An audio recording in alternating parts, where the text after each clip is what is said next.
ਨੀ ਤੇਰੇ ਮਾਪਿਆਂ ਸਾਕ ਕੁਥਾਂ ਕੀਤਾ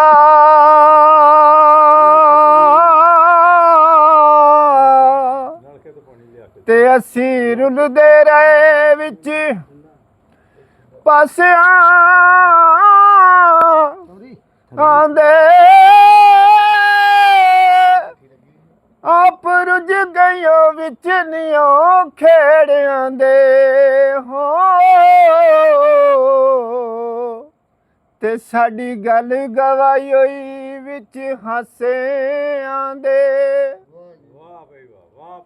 ਤੇ ਤਨ ਮਨ ਸਾੜ ਫਿਦਾ ਕਰ ਲਈ ਤੇ ਹੁਣ ਹੋ ਗਿਆ ਤੋਲਿਆ ਮਾਸਿਆਂ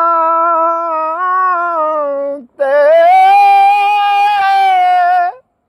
ਮਾਰੇ ਸ਼ਾਹ ਵਿਸਾਖੀ ਜ਼ਿੰਦਗੀ ਦਾ ਪਾਣੀ ਵਿੱਚ ਜੂ ਨਕਸ਼ ਪਤਾਸਿਆਂ ਤੇ।